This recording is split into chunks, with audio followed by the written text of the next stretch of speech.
Hey guys, this is TPW Talking Pro Wrestling, and Double or Nothing buy-in and Double or Nothing results are here. And if I sound weird, I'm just tired from the show. It was a great show altogether. I was so glad I was able to watch it. So,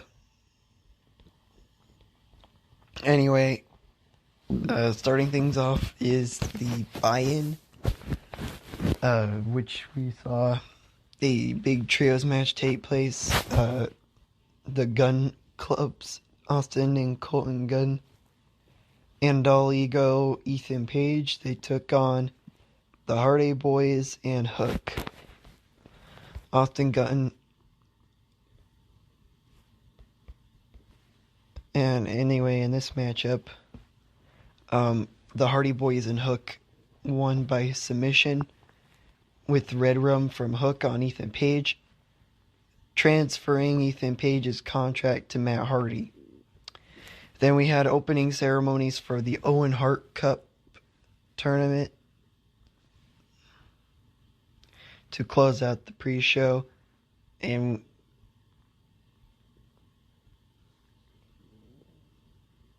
the show then opens with the standard hype reel. We see the International Championship Blackjack Battle Royale.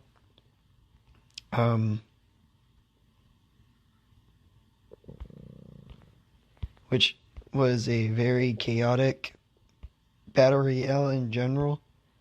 Ultimately,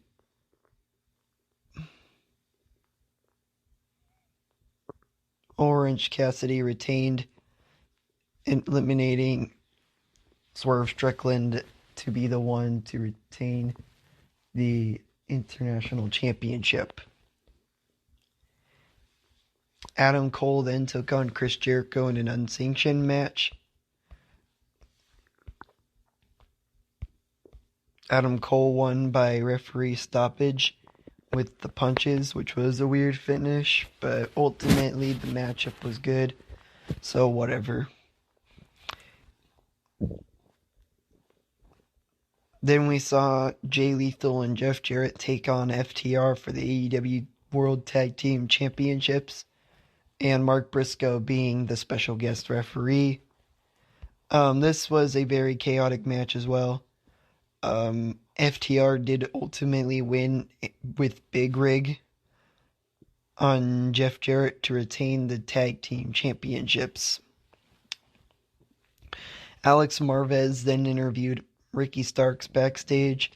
Bullet Club Gold attacked before he could say much of anything, but FTR then ran them off before they could do much more than lay punches in. Backstage, Jericho was angry about losing, smashing a trash can next to Saraya. He calls Adam Cole names, and Saraya calls Britt Baker names, and they demand a tag team match on Dynamite. A crew member comes by to tell Jericho to calm down, and Jericho throws a fireball in his face because he's a wizard. Christian Cage and Wardlow went one-on-one for the AEW TNT Championship, which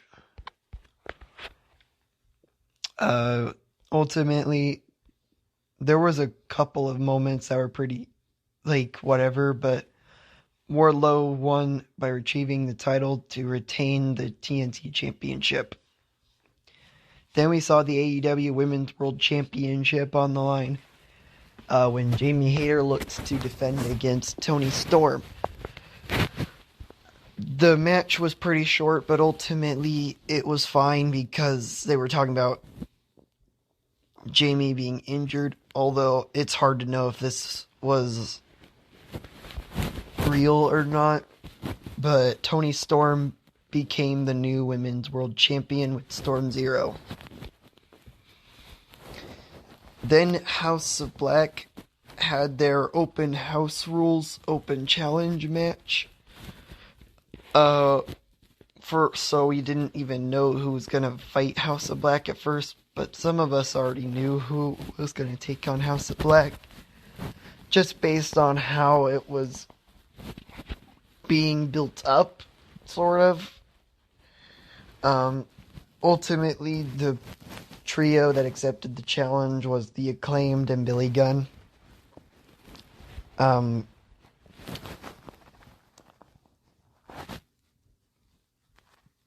don't even think that they chose a stipulation, but House of Black won by pinfall with the end from Malachi on Billy Gunn, retaining the World Trios Championships. Jade Cargill took on Taya Valkyrie for the TBS Championship. Well, she looked to defend her TBS Championship against Taya Valkyrie, and ultimately she did, which wasn't surprising. She won with Jaded. Post-match, Mark Sterling gets on the mic to hype up Jade's 60-0 streak, saying she's dominated every challenger put in front of her, but the problem is there's nobody left.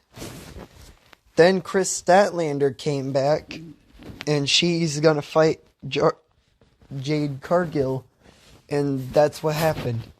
Statlander with a kick, an elbow, a face wash, delayed vertical. Cargill blocks with a knee, blasts her with a kick. Jaded blocked, back elbow, scoop her up.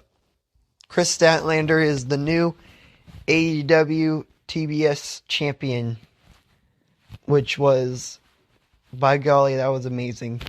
I kind of figured Statlander was going to return here on Double or Nothing. I just didn't realize she was going to win the TBS championship right here. I also kept waiting for the screen to say 60-1. But ultimately it was whatever.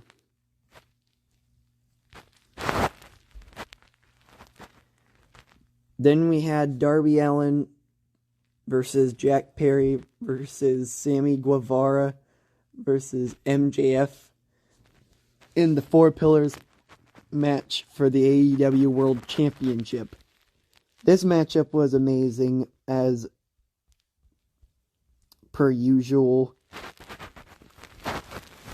But MJF retained the World Championship by a headlock takeover on Darby Allin.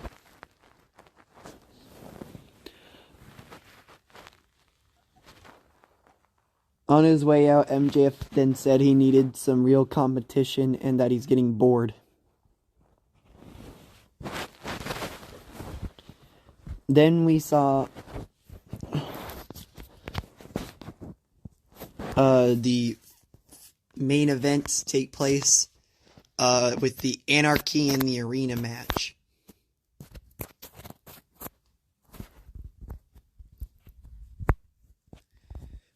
Blackpool Combat Club's Bryan Danielson, Castagnoli, Moxley, and Wheeler Yuta.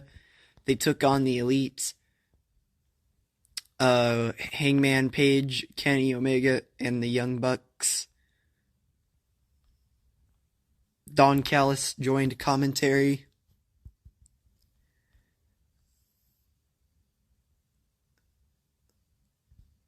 And this was a very intense match. Lots of chaos and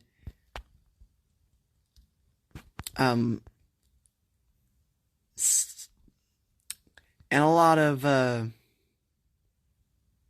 crap that hit the fan is what we can say there. But very late on in the match, a masked man slid into the ring, landed a knee on Omega. It ended up being Konosuke Takeshita, with Wheeler taking full advantage and a screwdriver to the forehead.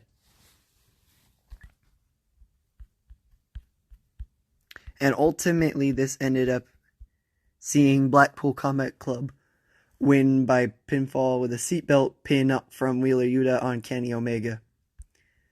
Post-match, Don Callis chokes Omega with his belt while Konosuke watches and Blackpool raises Yuta's hands and Claudio puts him up on his shoulders. That was the end of the show. But after Double or Nothing went off the air, Omega had some words to say, saying that this is not over with Blackpool Comic Club. And Kenny said that he has a couple of friends that he